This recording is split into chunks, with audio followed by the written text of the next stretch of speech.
My name is Vinay Thomas, and I am a first-year Master's Choral Conducting student at the University of Minnesota. I will be introducing movements 1 and 2 of Vaughan Williams' work, Dona Nobis Pacem. To open the work, Vaughan Williams sets the Agnus Dei text taken from the Mass Ordinary. In this work, we only get the last portion of the prayer, which goes, Agnus Dei qui tollis peccata mundi, Dona Nobis Pacem. Lamb of God, who takes away the sins of the world, grant us peace. And thus, of course, we have the title of the work. I find it interesting that in this movement, we hear more emphasis on the last words, Dona Nobis Pacem. In fact, the rest of this specific part of the prayer is only said twice by the soprano soloist. However, if we look even closer, we see that Vaughan Williams repeats the Dona and the Pacem text separately several times, giving this idea to the call and the answer. His deliberate proportioning of these words ties into the anti-war message that he was making with this composition. As we will soon hear, he sets this text musically in a variety of ways. The work is scored for full orchestra, chorus, and soprano and baritone soloists. The orchestra contains a standard woodwind, brass, and string section along with organ, harp, timpani, and percussion. A key element of the piece is the changing incorporation of these musical forces to create different colors and affects throughout the work. What really fascinated me is that there are no exact repeats in the music. Each line of text is accompanied by different groups of instruments and voices, including significant a cappella sections. Even when the text repeats, it is set in different ways. This evokes many different colors and moods, and to me, it signifies a parallel to the vast emotions of wartime or any other horrible situation. Let's take a listen to the opening moments of the work. The woodwinds and strings open on a suspenseful unison note, and after a small motive from them and the horns, the soloist enters.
In this opening section, we already hear several key features that will highlight the entire work.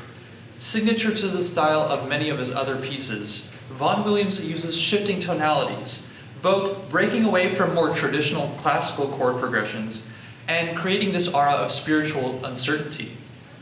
As we get into later movements, we see the same idea of shifting tonalities used with different functions. We also hear the soprano introduce the descending half-step melody when she sings Dona. This motive is taken and repeated many times, especially when the chorus enters. I would like us to listen to a little more of the first movement, specifically after the chorus enters. The music intensifies towards the middle of the movement. As the chorus repeats the text Dona, note the subtle changes, whether it is in the accompanying instruments, the length of the notes, or even the way the chords are voiced.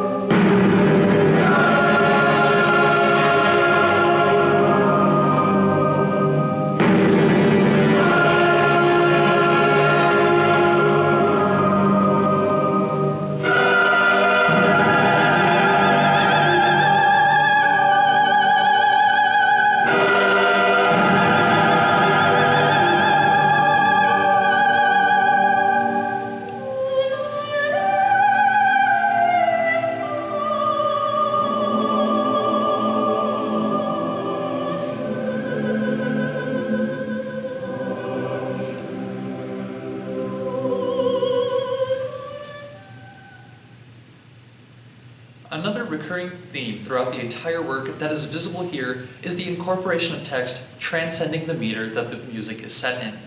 So, while this first movement begins in 3/4 meter, often the stress is actually on beat 2 instead of the downbeat, leading to this blurred effect of continuous harmony. Now, sometimes this gives a sense of trepidation, as we just heard in this listening excerpt, with the word dona. However, sometimes Vaughan Williams portrays this to mean something more peaceful on the word pacem. It just depends on the context. Vaughan Williams also plays with the different colors of the brass and woodwinds as dona is repeated. Eventually, the soprano continues the story and leads the choir to a more calm cadence on the word pacem, as we just heard, and the orchestra stops playing briefly. However, this serenity is short-lived as Vaughan Williams soon brings back the dramatic dona iterations. In a symmetrical fashion, the first movement concludes in a similar way to how it started, with the soprano soloist. However, this time the soloist is singing a cappella for a few moments until suddenly there are interjections of march-like rhythms from the low strings, timpani, and percussion that lead us seamlessly into the second movement. To me, this depicts the coming of war, and this is one of the most jarring moments of the entire piece. And when I listened for the first time, it really caught me off guard, because as the music decayed, I really expected a more calm ending to the first movement, but instead, it picks up intensity. Let's take a listen to the pivotal moment between the two movements.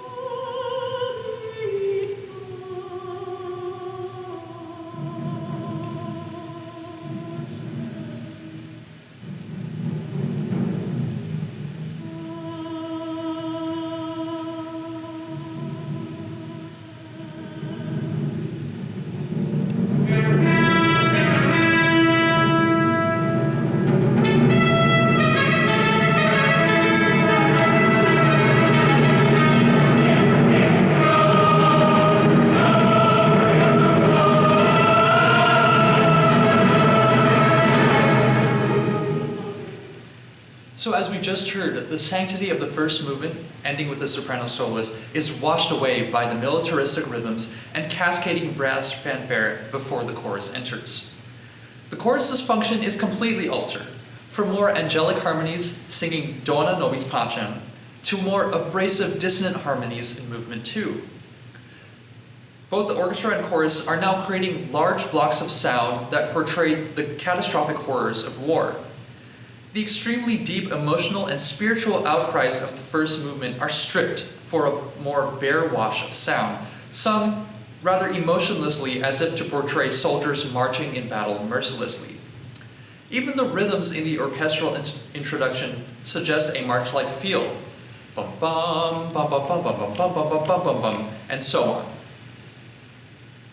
The second movement is titled Beat Beat Drums, and is based on Walt Whitman's poem of the same name. Structured into 3 sections, as is the poem, Vaughan Williams sets the text with contrasting bombastic and softer conversational sections, both still very intense. For example, in the second line of the poem, we hear this huge crescendo in the voices. Through the windows, through the doors, burst like a ruthless force. The text is very graphic, essentially narrating these metaphorical instruments to blow louder and to various places and people. To me, the underlying message from the poetry is that war affects everyone, whether it be the congregation, the scholar, the bridegroom, the farmer, and much more listed in the poem. If you read the poem out loud without any music, you would notice the text has a natural rhythmic feel. Beat, beat drums, blow, bugles, blow. Over the traffic of cities, so strong you thump, O terrible drums, and so on. Vaughan Williams sets this text very similarly to how it might be spoken, thus portraying the text as a significant element of this movement. In the chorus, he often uses pairs of chorus sections, for example, the altos with the basses, or the sopranos with the tenors, indicating that despite the dissonant harmonies and cruel, intense tones, there might be still some structure or method to the madness. The lack of a soloist as well indicates this conformity among soldiers fighting in the war and a lack of individuality among a mass of people. Each of the three sections of Movement 2 begin with the text, "Beat, beat, drums, blow, bugles, blow." But as we saw in the first movement, the repeat of text does not mean the music accompanying it will be the same. Each section becomes slightly more heightened than the last, and actually the third iteration is set in a higher range for the voices. In this movement, the brass are the driving force behind the orchestra, with their syncopated rhythms and triplets recurring time and time again. Here's the third section of the movement. Most significant about this portion is the meter change when the music shifts to the mind knot section. The entire militaristic feel disappears temporarily, and instead we get this hazy feel due to the rolling forward motion in all the voices.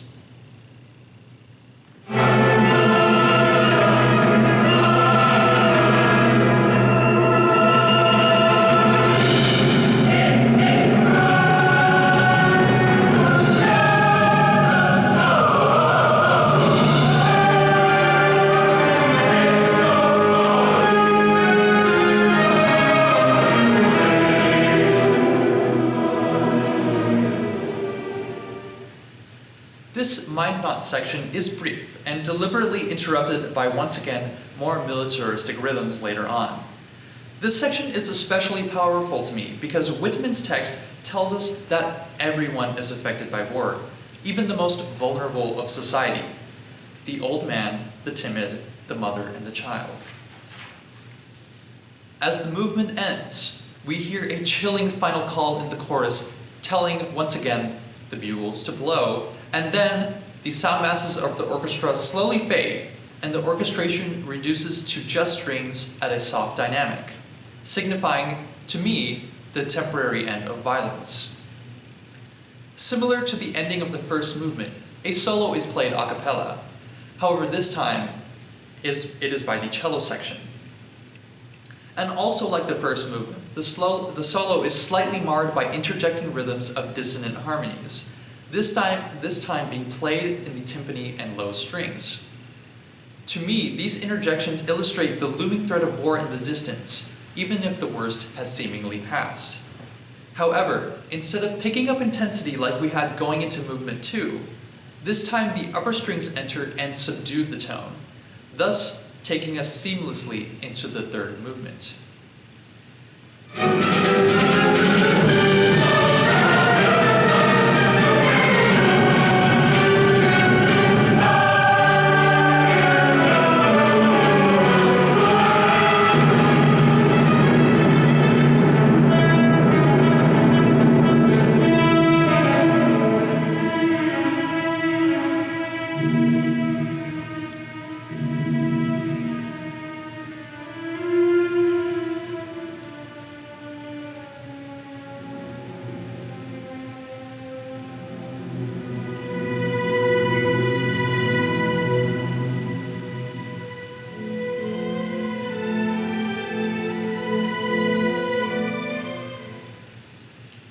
I find this music to be very compelling because I believe its message and themes are timeless and ever-present. Vaughan Williams masterfully sets various text to melodies unlike anyone else we know, and he explores a variety of motions while doing it, all while avoiding exact repetitions in this piece. It was a profound experience to listen to this piece for the first time. However, I believe that each time you listen, there is always more to discover in it. Thank you.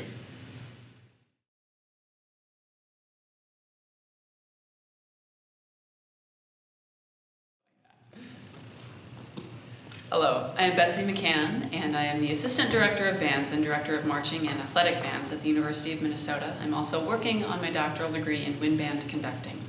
As we just heard, Vaughan Williams moves us seamlessly from Movement 2 into Movement 3 of the work. We, however, are going to take a brief pause and talk a little bit about the text.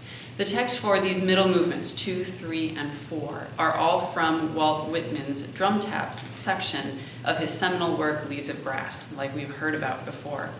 Now, like Vaughan Williams, Whitman had first-hand knowledge of war, as we heard about his connection in the American Civil War. This experience profoundly influenced Whitman's writing, and of course later influenced Vaughan Williams as well. Now we'll go back to Dona Nobis Pacem. Musically, Vaughan Williams creates a beautiful soundscape for our third movement, Reconciliation.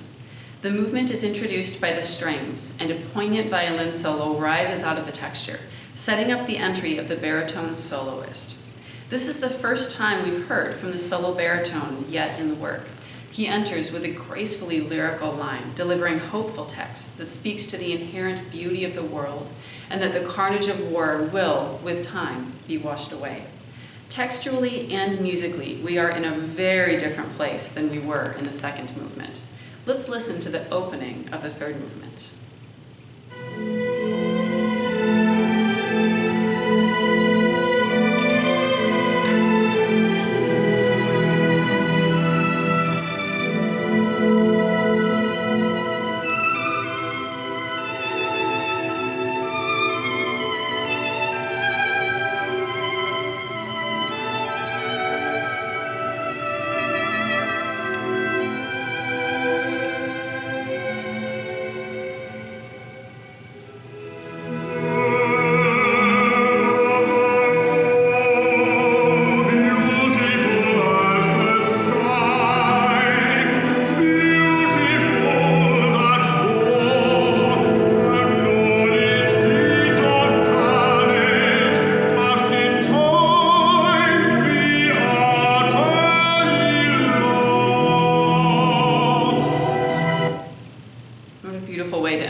The baritone's melody will then be repeated by the chorus, accompanied by the orchestra, and all in a hushed lyrical fashion. Now, movement 2 is in 3 parts, what we call an ABA form. We name this first section the A section, and we will see that both the text and the music return at the end of the movement. A little bit changed, as we'll get into, thus the other A in the name of the form. The B of ABA refers to a contrasting middle section with new text. This new text is again introduced by the solo baritone. However, now the lack of any orchestral accompaniment behind the baritone causes the listener to really focus in to what he is singing. For my enemy is dead, a man as divine as myself is dead. The text continues with an intimate, hushed accompaniment from the strings and woodwinds only, as the baritone sings, I look where he lies, white-faced and still in the coffin. I draw near, bend down, and touch lightly with my lips the white face in the coffin.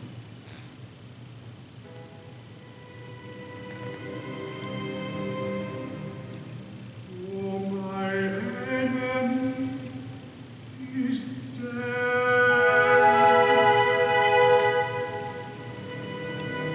A man divine as myself is dead.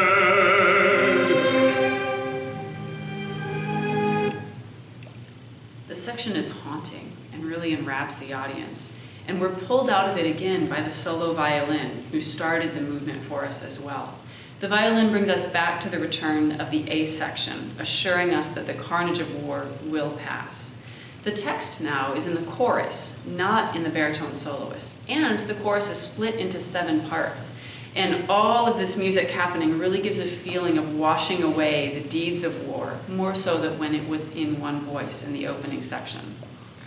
Movement 2 closes with an a cappella solo now from the soprano, singing Dona Nobis Pacem, or Grant Us Peace. Set to a descending scale in a broken rhythm, she sounds almost like she's sobbing, and is answered by the a cappella chorus singing the last line of the text, this soiled world.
change in the middle of that excerpt that we played. That was the opening of movement 4.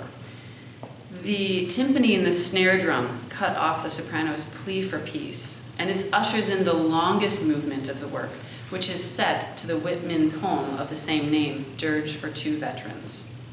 The text here tells the story of a funeral procession for two fallen soldiers, a father and a son.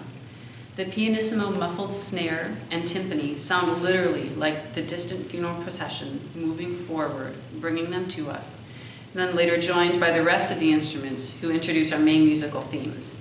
In the opening that we just heard, Vaughan Williams uses the theme of the father and son pairing in his orchestration, and he pairs instruments together as well. We have the timpani with a snare drum, the cello with a bass, and the clarinet with the bassoon in pairs, bringing this text forward to us.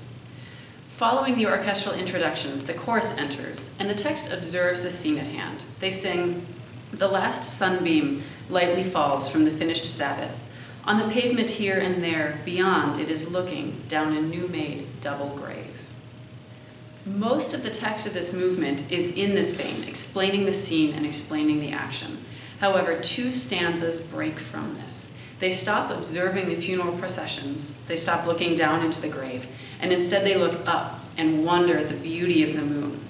Other Whitman war poetry also references moonlight and its power to heal, redeem, and wash away war in its silent beauty. Vaughan Williams treats the moon with the same wonder and reverence, giving it a prominent place in the music of this movement. Now, the music of the movement thus far has been a slow march, but the arrival of the moon text brings us to a very new place musically as well. The percussion and the brass fall out of the texture, the harp enters, the general tessitura rises, and the violins play airy octave triplets. These shifts, especially the shift in rhythmic subdivision from the 16th note into that violin triplet, separate the two main musical ideas of the movement. In the second section, the moon music, washes of sonority give this feeling of time suspended in reverence to the moon and in stark contrast to the sad, heavy, earthy music of the movement's opening. We don't even hear the full chorus in this first moon section. The sopranos begin the line alone, later joined by the altos, and then they hand it off to another pairing of the tenors and the basses. To hear the contrast between these two types of music, one describing the funeral march and one the moon, we will listen to a bit of the middle of the movement. Now, the text leading up to what we'll hear says, "Now nearer blow the bugles, and the drums strike more convulsive, and the strong dead march enwraps me." You will hear the overwhelming music of the bugles and the drums, followed by our shift into viewing the sorrowful, vast phantom moon.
Is in one of those two styles, either the style of the funeral procession and telling the story, or the celestial music of the moon. This changes, however, at the very end in the last two stanzas of text. Here, in a stark contrast to the full orchestration we heard, and the orchestration we've heard for a very long and intense movement, Vaughan Williams sets the choir a cappella on the cry, "O my soldiers twain, O my veterans passing to burial." This feels like a last goodbye before the bodies are committed forever to the earth. Just as in the previous sections about the moon, Vaughan Williams creates a feeling of time suspended. We hear lush strings and woodwinds unlike anything we've heard yet in the movement. And we also hear a direct text we haven't heard, as the chorus sings, "And my heart, my soldiers, my veterans, my heart gives you love." With this, the drums bring back the music from the introduction, and our procession continues on, now, however, having this blessing.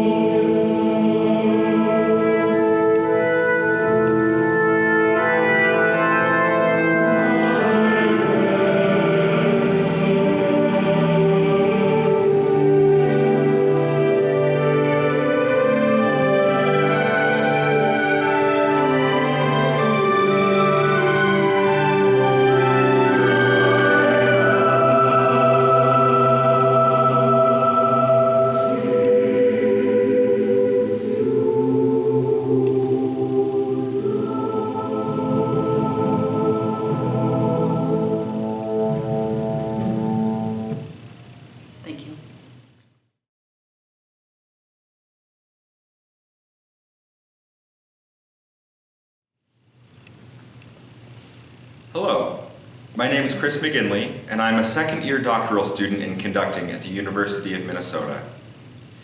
This will be the final installment of this video series prepared by our conducting cohort. In this segment, we explore the final movements of the work and draw some conclusions about Vaughan Williams' juxtaposition of sacred and secular text and imagery in the work as a whole. Movements 5 and 6 together serve as a sort of epilogue to the work, reflecting on the terrible reality of war and turning our gaze forward and upward to a vision of a possible future free of war's devastations. Movement 5 begins at the darkest point in the cantata. After 3 movements of Walt Whitman's war poetry, telling the story of the soldiers on the ground and the mourning of their loved ones, all sense of hope has left the music. The solo baritone voice returns, this time accompanied only by the double bass, cello, timpani, and percussion, playing an incredibly sparse, dirge-like accompaniment. This comes as a stark contrast to the full complement of strings and winds employed in the Dirge for Two Veterans, which Vaughan Williams ends with a long orchestral interlude to allow time for the listener to contemplate the passing of the long funeral procession. When the baritone enters at the start of Movement 5, his text marks an interesting shift in his role within the cantata. The first time we heard him sing, in Movement 3, the baritone was taking the role of a soldier at a funeral, speaking from the earthly, first-person perspective common to the middle of the work. Now, using text from John Bright's 1855 speech against the Crimean War, along with biblical excerpts from Jeremiah, Daniel, and Haggai, Vaughan Williams returns to the heavenly, omniscient perspective that's been missing since the first movement. The language here shifts away from the descriptions of the mundane and human trappings of war, drums, funerals, marches, and battlefields. Now we hear about the heavenly forces of war, the angel of death with his beating wings, along with references to divine intervention in Passover and other Old Testament conflicts. Let's take a listen to the start of Movement 5.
Something to notice at the end of this example: until this moment in the work, we have been working almost entirely with secular texts, and the reality of war on earth has been getting increasingly hopeless. Here, in the moment that we begin to reintroduce religious imagery, no sooner do we draw our focus heavenward than we hear the sudden return of the Dona Nobis Pacem text, sung by the choir and soprano soloist. They are supported here by the full orchestra playing double forte, reinforcing the theme of a sacred solution to the earthly problem of war and conflict. This musical reminder of the promise of peace through sacred means proves to be short-lived false start, dying down to a piano dynamic after only 4 measures and disappearing entirely a few measures after that, not to return again until the very end of the work. We, the listeners, are being reminded of the promise of peace, but it will not be attained yet. At this point, the upper and lower voices of the choir begin a long and dissonant canon on the text, "We looked for peace, but no good came." The choral parts seem to overlap and circle around each other with increasing agitation, but no real sense of harmonic motion or progress, supported by a similarly meandering bass line, leaving us as listeners suspended in a feeling of helplessness as we listen to the anguished text of the chorus. The baritone then returns once again, and once again he changes roles, this time speaking with the words of God. The text here counsels courage and promises peace, saying, "The glory of this latter house shall be greater than the former, and in this place I will give peace." These words are delivered as a chant, reminiscent of the chants of the church, perhaps meant to inspire in the listeners a sense of sacred authority. The final note of the baritone's promise of peace kicks off an orchestral interlude that includes a fantasia on the vocal themes that will be presented by the choir in the final movement. The music also transitions immediately to the major mode, finally suggesting a sense of relief and comfort. We'll take a listen to the chant and orchestral interlude that mark the start of the final movement. The glory of this latter house shall be greater than the former, and in this place will I live.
As we've just heard, the 4 themes of Movement 6 enter one after another, proceeding from lowest to highest in a way which anticipates the subsequent entrances of the choral voices, basses first, followed by tenors, altos, and finally sopranos.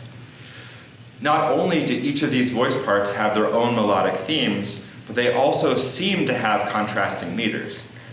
Vaughan Williams is borrowing a technique here from the past English musical practice in which tutor musicians would set text in rhythmic groupings of 2 and 3 to match the relative weight of each syllable.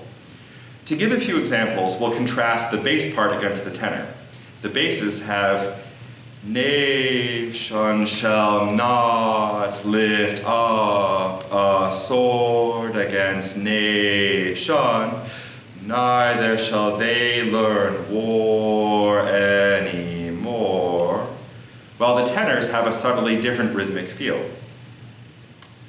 "And none shall make them afraid, neither shall the sword go through their land. Both parts are beautiful and both are lyrical, but when contrasted against each other, they create a sort of conflict, a sort of rhythmic dissonance. So why do this? The lilting quality of these groupings temporarily obscures any sense of the meter, which is interesting enough on its own, but it seems that Vaughan Williams may be engaging in some creative symbolism here. By layering these rhythms against each other, this portrays conflict between the nations represented by each of the four voice parts. He plays with this rhythmic tension over the course of the next minute and a half of the work, sometimes aligning two or three of the voice parts temporarily before those alliances fall apart again. The effect is cacophonous but beautiful.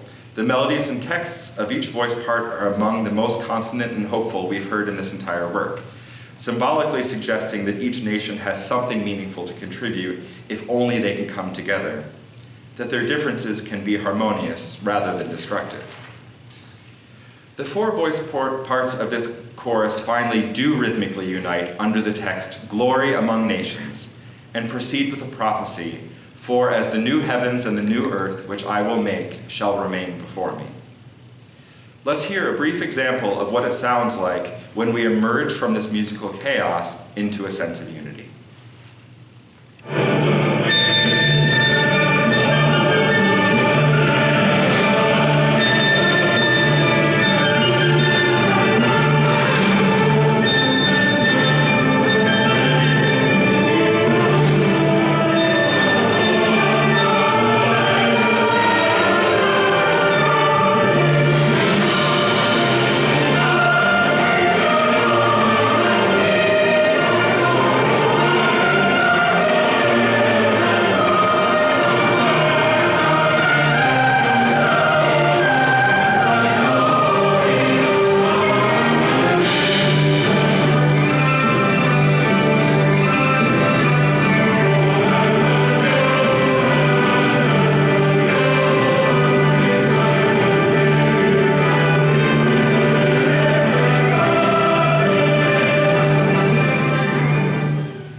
Peace among nations has been at least symbolically realized by the choir.